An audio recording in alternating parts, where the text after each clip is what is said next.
Let me see you bounce right to left and let your show. Hey, hey, let your show. Yeah, just let your show. Hey, hey, get it right. Two-step and let your show. Hey, hey, let your show. Hey, just let your show. Hey, let me see you bounce right to left and let your show. Hey, hey, let your show. Hey, hey, let your show. Hey, hey, get it right. Two-step and let your show. Yeah, just let your show. Hey, hey, let your show. Oh, hey, roll. I'm clean in it, bitch. Now I'm finna show the lean in this bitch, nigga, boy. Call me 15 in this bitch. This grand hustle team of kings is getting rich. I lean and get lit. Lima bean 6, I take breath. The opposite of Primatine miss. I ride 26 and let my 9 screen flip. Trophy watching Oprah Mac 90 bean clip. Triple black phantom, nigga, nah, it ain't tilt. With Lucky Charm diamond, man, but nah, it ain't flip. Hey, bounce. Okay, then I let my shoulder lean, and I bet my car talk, and I bet my motor clean. Suicide door, brown rover look like Pokemon. Everybody know me in the club, cause they smoking me. Dro, whole scoping me. Ice come for both a return. 100 carat hammer froze for an eon. MrSan44Man.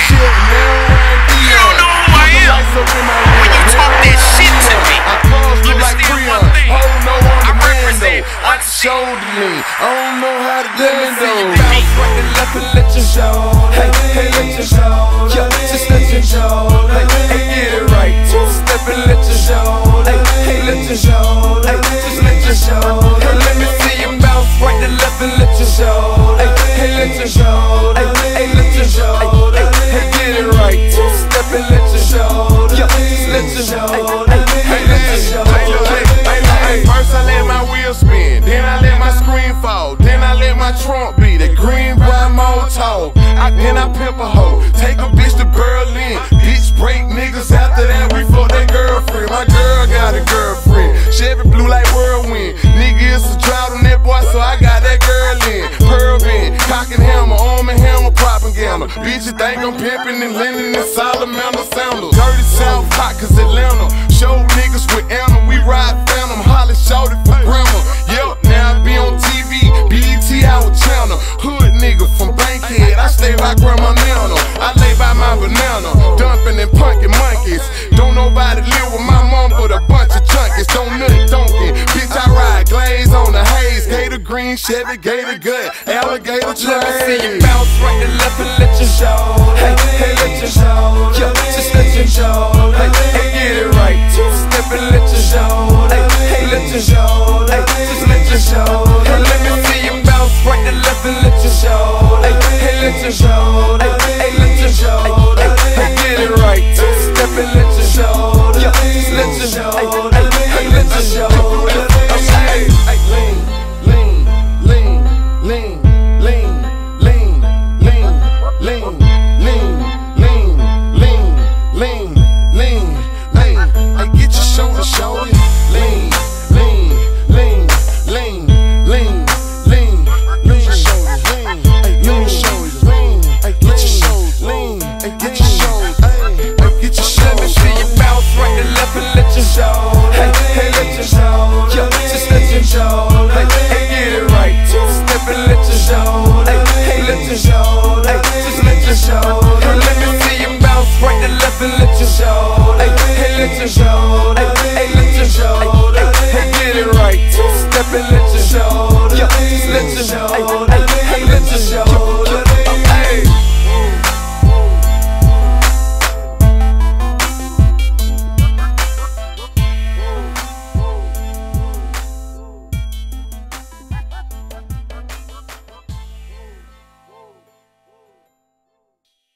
What else can be done about it?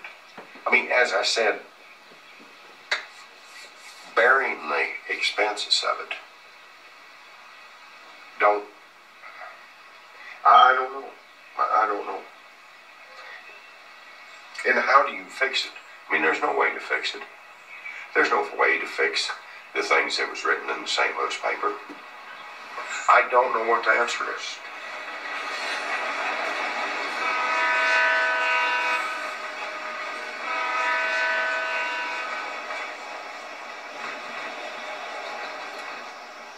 one of the things that's really important is for Black people to be able to have a way, an arena in which they can articulate what reparation would mean to them, even if it's only a fantasy that cannot be actualized. I think on the white end, whenever you feel either personal guilt or cultural guilt, reconciliation can't really happen unless you feel like you gave something that had meaning. You have to feel that you gave and that it actually gave the person something. Not that you imagine it erased everything, but that it really helped. The failure of Pierce City compels me to look for other solutions, for something else that might help. In the all-white town of Harrison, Arkansas, a group of citizens has created a task force to address their racial legacy.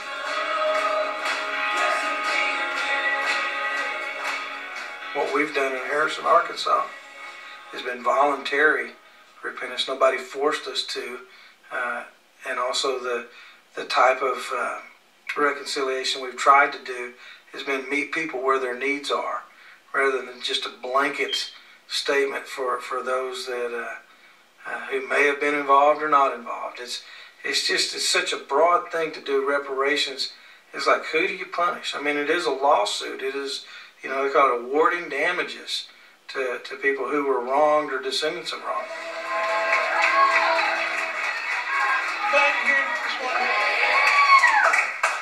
All right, let's pray, and then let's just go right into praise and worship. I've been living in Harrison about 11 years. Came here by way of Wimberley, Texas. If you just moved to Harrison, there was nothing in the community to throw any alarms or red flags. It was just a nice, quiet little town. And then this article came out, and for me, that was the first time I ever discovered any of the history of Harrison. I went to work on the 1st of November. A team from a junior high school in Fayetteville had played ball in Harrison. A parent who traveled with the team had been very distressed by the treatment he felt the kids had gotten. We had a very gifted athlete that was Black, and he was subject to racial slurs the whole night. After the game was over, they refused to shake our hands, so we left the field, went to buy the kids a meal before they traveled back to Fayetteville. It was Halloween, and somebody come in a ghost suit to get a free sundae, and the kid had thought it was the Klan. The Black boy, looked up, was just mortified, scared to death. I saw fear, horror in his eyes. He ran off to the bathroom. I mean, here's a kid who comes over here. Every time he comes here, he's scared that the Klan's going to come and get him. I mean, that's terrible. I hate that. That's where that began to really gnaw at me. Eventually, I published a series of articles in the paper. People got pretty upset. And basically what I heard was, we don't have any racial problem here. Right after I read this article, within 2 or 3 days, the head of the Ku Klux Klan was on TV. He made this comment, "I speak for white Christians in Harrison, Arkansas," and that just antagonized me. He said, "No, you don't. You don't speak for me." I began looking to how do we solve this problem. We've got a community of 12,000 people, almost no African Americans, very little diversity, but it's been that way almost 100 years. How do you work with a race that's not there in your community? How do you make reconciliation with somebody who's no longer there?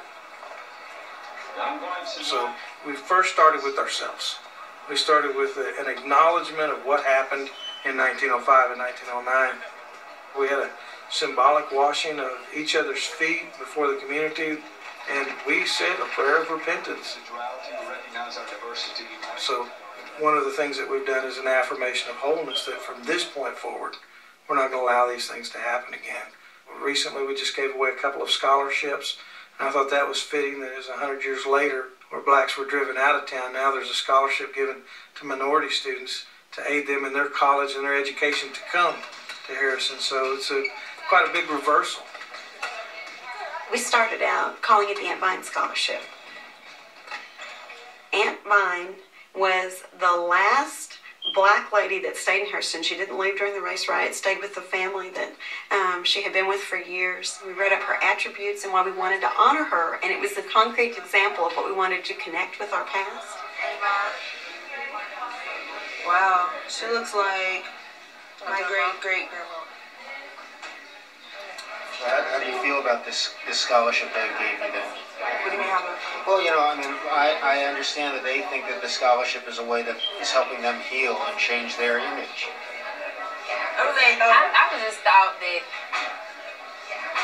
for real, this to be real, like, I was like, well, they just trying to help us out because, you know, minority in Harrison have a scholarship, you know, for black, you know what I'm saying? It'll stand out, you know. And how'd your folks feel about it coming up? My mom was like, it's a good opportunity. She worried about me, and a lot of people worried about me, because they was like, you know, we don't want nothing to happen to you. I was scared too. A scholarship is a wonderful thing and very important to seed into young people, but it's somehow over there. And it gives you the sense of your own magnanimity and a sense of your own generosity.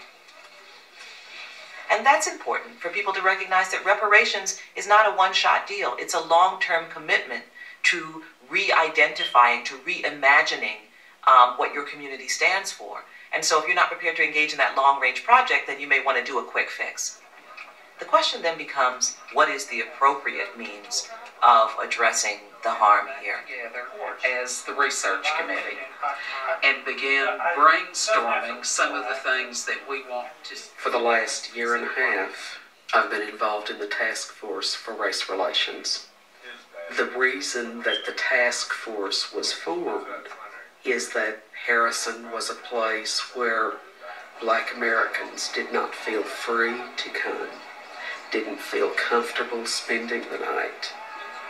So it would not be difficult at all for people who are outside of the area to say this was a place where racial cleansing took place. It is a place where the Klan lives today and come to their own conclusions.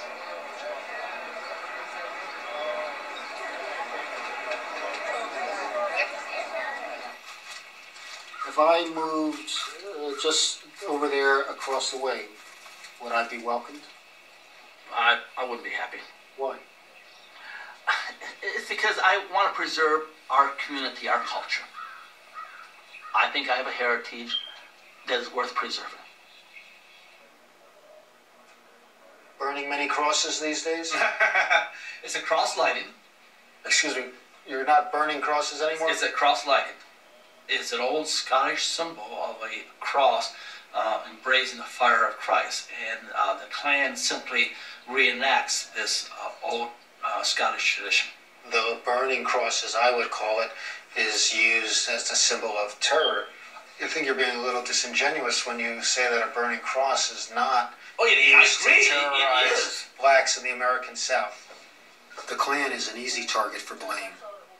But are they really the cause of the town's negative image, or a symptom of it? People in town that I've spoken to in some ways say that you're the reason why Harrison has a negative reputation. That everyone outside of Harrison has this terrible impression of it as a place that's racist. They're lying. Tell me what you think the image Well, I mean, Harrison has doubled in population since I moved here. Harrison listed, according to the Chamber of Commerce website for Harrison listed as one of the top 100 places, best places to live in the country. It's a good community. A lot of people are moving here because it does reflect what they are as a people. So in some sense, you feel comfortable that you're speaking for the majority of the people? I would say the majority of white people in Harrison would not want minorities moving here. People have come here because of what it is, not because of what they think it might be someday.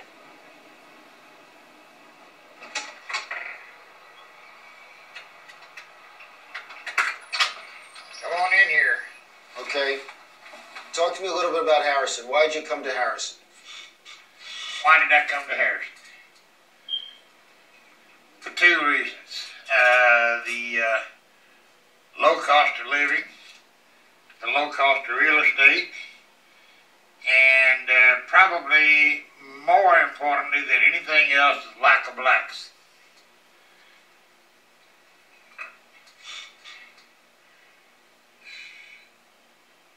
How'd you know that there were no blacks in Harrison? Because I'd been to Harrison many times visiting. I can give you probably 200 names of people who have retired here, and they tell me that the reason they chose to retire in Harrison was the exact same reason I did. And I mean, they are from all over the United States.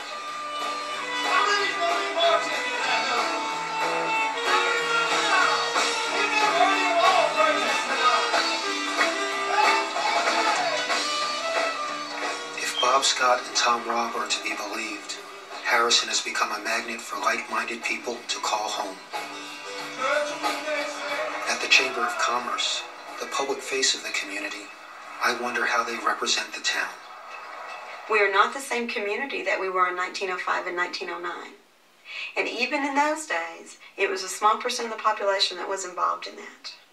And so while we want to acknowledge that, acknowledge the hurt of that, we know that we have moved past that, and it's not the community that we are today. If you're an all-white community, maybe that says that if you're not white, you're not welcome.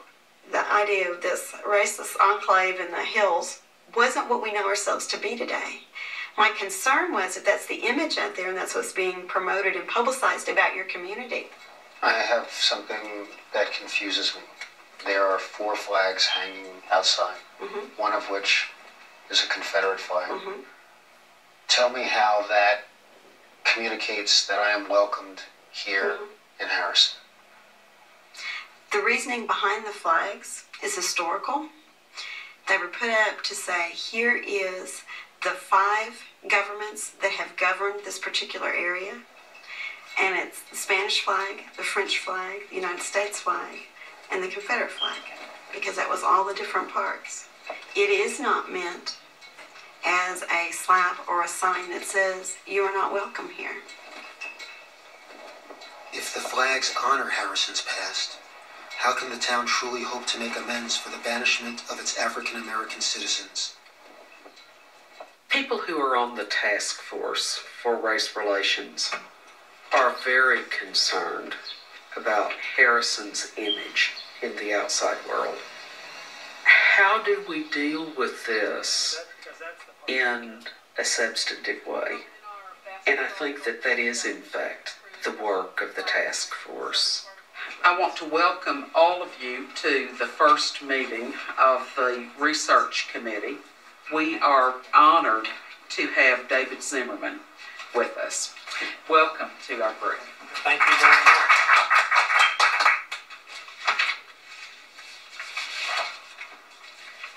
This is a map of Harrison, and marked in all the shaded lots are lots that at one time belonged to black people. Richard Fancher, Joseph Joslin, and George Harrison bought the AME Church. William and Fanny Stinnett, whose son was hanged in 1909, lived right there. Robert Warren and his wife lived there. Elijah Armstrong and his wife and children lived there. Thomas Horton, who was a blacksmith and Aunt Vine's son, lived right there. Aunt Vine lived in a cabin behind the Wilson's house, which was on lots 15 and 17. To me, one of the ironic things about Harrison today is you can walk right to the place where Aunt Vine's house was, and it is in the middle of a public park. But there is nothing in those parks that indicates that a black person ever drew breath in this county, much less lived and died here. My idea is you put up a marker on the square that says something like 250 yards east of here was the center of the African-American community of Harrison, Arkansas, which was destroyed in 2 separate episodes of white mob violence in 1905 and 1909. I think we agree with that statement. But I think it's going to take much more, because I think we've done that. We've said it through National Day of Prayer. We've said it through a very conscious link with an AME church in Helena. We have done it, but you're saying until we do it, something visible. I know that there are people who say, oh, this should be done, that should be done. But to me, the truth is the truth. And the day that you finally stand up in front of everyone and say, this is what happened, is the day that you're free from having to carry it around as a dark secret. And I'm not disagreeing with that. I'm saying it's going to take more than that, I think. Because I have a friend who was minister down in a little bit south of here. And he said that his daughters would not spend the night in Harrison. And I said, why? What is that? What is it that we can't overcome? His comment was, and I quote, it's Tom Robb. No, sir. The Klan is here because they're comfortable here. But I did locate the black... Permanent markers in the physical space. This is a critical part of reparations. That there has to be a way in which the communities themselves reflect the reality of what happened. You can go to communities all throughout the United States and you'll see markers for various events that happen, but you'll almost never see a marker that reflects the history of racial violence. Despite the town's efforts, which seem sincere, I can't help thinking, is the scholarship or a monument really enough? 1889, but no name. And when did you say Aunt Vine was, When did she die? Yeah. 1914 or 1916. Listen. That's a small stone. An infant, maybe. Yeah, infant, given that size. Born in 1647. Wow. Jones. Well, it's a great mystery to me that there's no record of where... Vine was under the circumstances that she was the last black to live in Harrison for any number of years. Aunt Vine, the last black person to live in Harrison, has a scholarship in her name, but no grave marker. This is the lingering legacy of the expulsion of black citizens. We remain invisible.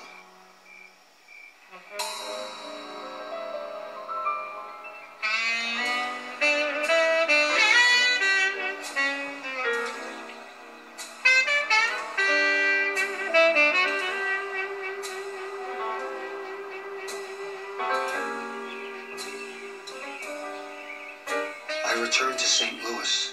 Did Charles succeed in getting Pierce City to pay for the reburial of his great-grandfather? Why is it so hard to find common ground? You know, when I first started making these rolls, I didn't know how to do it. And everybody in the neighborhood were guinea pigs. Everybody got to try some. While they were bad, once I got good at it, nobody gets any now. So, where are things? The mayor put an article in the Pierce City paper. He did not respect me enough to write me or call me or want a dialogue with me. I'll just read you just a couple lines of what the mayor says. Dear Mr. Brown, I hope you won't mind that I've taken a few days to think about your letter before replying. After all, yours was a serious letter about the most serious of subjects, and I wanted to make sure I did full justice to you and your family's concern. Now, this is a letter in the newspaper. I did also say that I was sorry you asked to be paid, because I think the shock and outrage you rightfully feel at the events of 1901, which I think any civilized person shares, are only diminished by the suggestion that somehow someone can just open a checkbook in 205. Well, I didn't say just open a checkbook. I said reimburse us for what we put out, and I will come down there and stand before the town and vindicate the town and say this is not a town of 1901. And I told Don, who was the undertaker in charge, who was also the coroner for the area, I told him that I will pay him in a timely manner based on what happens with everything, the fallout from all of this? Well, I got a phone call telling me that I was a crook, that I was trying to not pay Don, and that I was trying to hold the city hostage. So I immediately went and got a cashier's check for the amount that Don wanted, and I paid him. Excuse me a minute.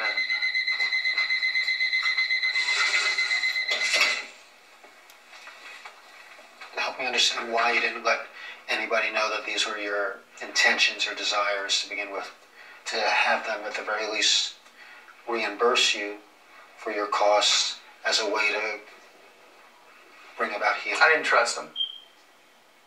And the reason I didn't trust them because of the fact that they wanted to hide all this in the past.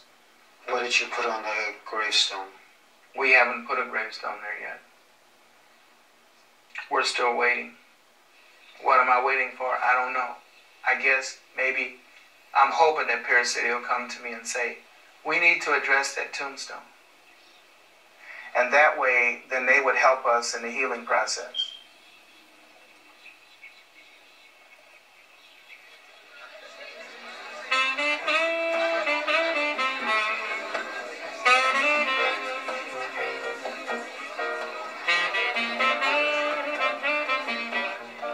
I leave Charles to attend the Strickland's family reunion. Perhaps they found a resolution to the loss of their stolen family land. Look at your grandmommy. Oh, Mom, that was like me. He's the 5th generation. He's the 5th generation. Father, would you like to hear this? Excuse me, Miss McCain. I want to tell you about a project that we were working on. Several of us got together and we had done some research at the Forsyth County Courthouse on some of the property that involved our family. And we're not sure if it's fraud, but we just wanted to share it with you so that you would be aware of it, okay? We have researched the titles as far as we can go without legal assistance. Some of the family members feel that they want to pursue it further, and I had said that this would not be a decision made at the family reunion because it would be an emotional decision. And what does it mean if they find out that there's fraud? And if any money swaps hands, none of us will live to see it. My child will not be living to see it, and my child's children will probably not be living to see it. If we really follow this, you know, it could have a definitive end of some wrongdoing, and some of the property was taken unjustly. And we could maybe be documented that that was true. It would be good for me to have just a definitive answer.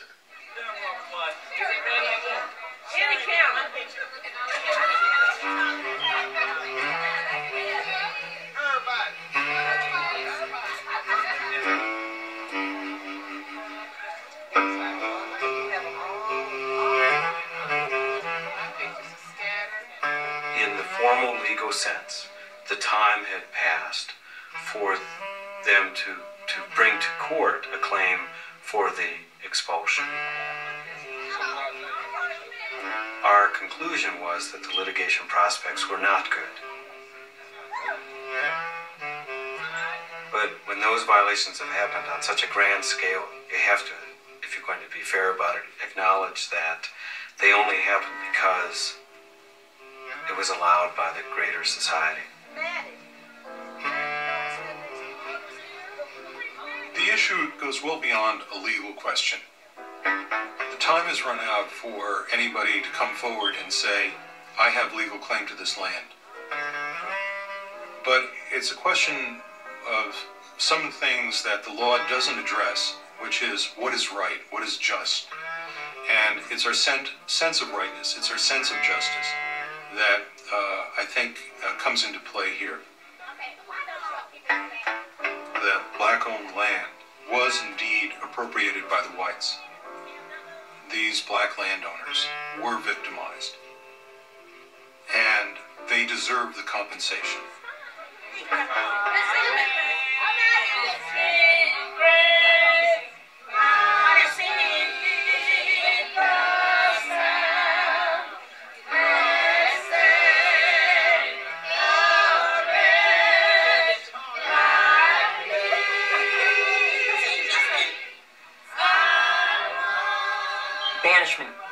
causes losses of all sorts.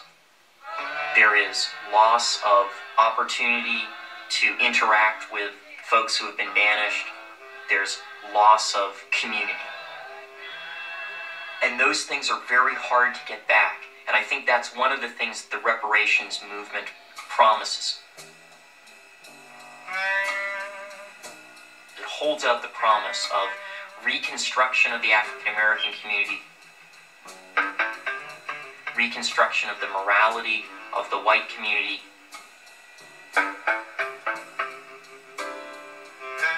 reconstruction of the entire American community.